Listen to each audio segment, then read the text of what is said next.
सलमान अब्बास का नाम आज पूरी दुनिया में ऑनर किलिंग के खिलाफ एक प्रतीक बन चुका है। यह कहानी सिर्फ एक लड़की की नहीं बल्कि उन तमाम बेटियों की है जो अपनी मर्जी से जीना चाहती हैं। अब्बास 18 साल की एक पाकिस्तानी मूल लड़की थी जो इटली के नोवेलरा नामक छोटे से कस्बे में रहती थी। यह मामला इसलिए खास है क्योंकि अब्बास ने जबरदस्ती कराई जाने वाली शादी को इनकार किया और अपनी स्वतंत्रता के लिए खड़ी हो गई, लेकिन इसी फैसले ने इसकी जिंदगी छीन ली। आज हम इस केस को 15 हिस्सों में समझेंगे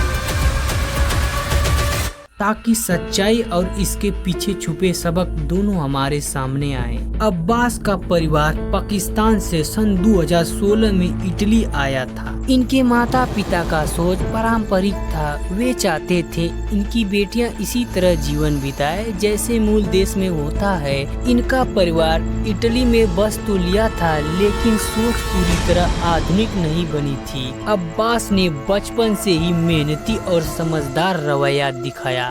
इटली के स्कूल में पढ़ते हुए इनके पश्चिमी संस्कृति के कई पहलू अपनाए। वह चाहती थी कि इनका जीवन उसके फैसलों से तय हो, लेकिन परिवार को यह स्वीकार नहीं था। यहाँ से ही संघर्ष शुरू हुआ जिसने आगे चलकर बहुत ही बड़ा भयानक का रूप ले लिया। अब्बास ने किशोरा अवस्था में ही हिजाब पहनना छोड़ दिया। वह इटली के जीवन शैली में ढलने लगी। दोस्तों के साथ खुलकर घूमना, कपड़े पहनने की आजादी और अपनी पसंद से रिश्ते बनाना, यह सब उसके जिंदगी का हिस्सा बन गया। लेकिन माता पिता और रिश्तेदारों को लगा कि इनकी इज्जत पर आंच आ रही है। उनका मानना था कि लड़की को परिवार में परंपराओं का पालन करना चाहिए। खासकर शादी के मामले में परिवार का दबाव बढ़ता जा रहा था। इटली में रहते हुए भी परिवार उसे मजबूत करना चाहता था कि वह पाकिस्तान लौटकर तयशुदा रिश्तेदार से शादी करे। यही टकराव उसकी जिंदगी का बड़ा मोड़ बना। सलमान के माता पिता ने उसका रिश्ता पाकिस्तान में एक कंजीन से तय कर दिया था।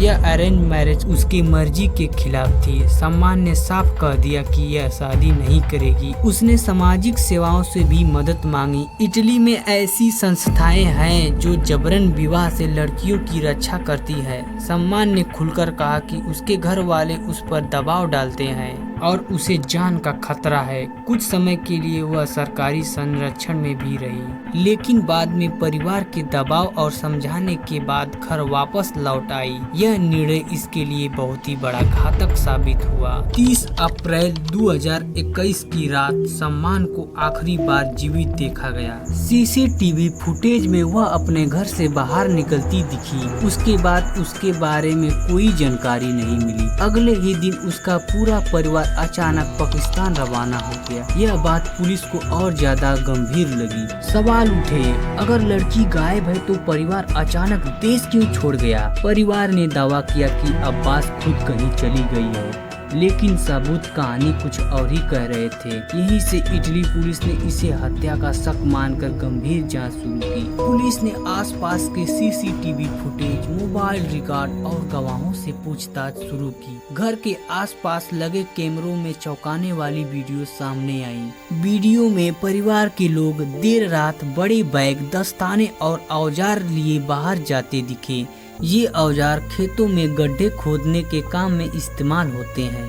पुलिस को शक हुआ कि अब्बास की हत्या की गई है और लाश को छुपा दिया गया है। इसी बीच परिवार को पाकिस्तान भाग जाना जांच को और मजबूत कर रहा था। इटली में रह रहे रिश्तेदारों और परिवार से जुड़े लोगों को पुलिस ने हिरासत में ले लिया। अब्बास के लापता होने की खबर इटली और यूरोप भर में फैल गई। मीडिया ने इसे ऑनर किलिंग से जोड़कर देखा और कई संगठनों पर आवाज उठाई। सामाजिक कार्यालयों ने कहा कि इटली जैसे देश में अगर कोई लड़की अपनी मर्जी से जीना चाहती है तो उसे परिवार की इज्जत के नाम पर मौत क्यों दी जाए।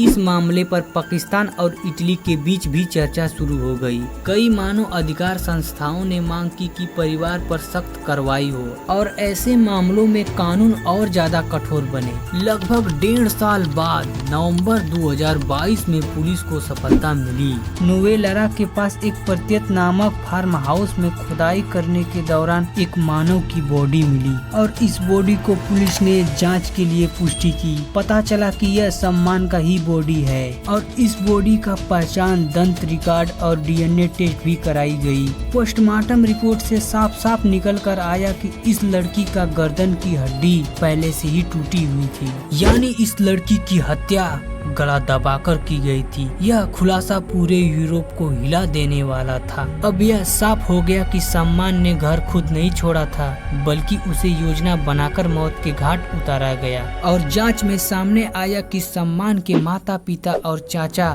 2 कंजीनों ने मिलकर उसकी हत्या की योजना बनाई थी। परिवार का मानना था कि अगर सम्मान अपनी मर्जी से शादी करेगी तो हमारी समाज में इज्जत खराब हो गई। इसी सोच ने उसे मौत की ओर ढकेल दिया। चाचा दैनिक हसनैन पर शक गहरा जा रहा था, क्योंकि सीसीटीवी फुटेज में वही औजार लेकर खेतों की ओर जाता दिखा था। माना गया कि हत्या का असली क्रिया उसी ने किया है और बाकी लोग तो उसके साथ थे।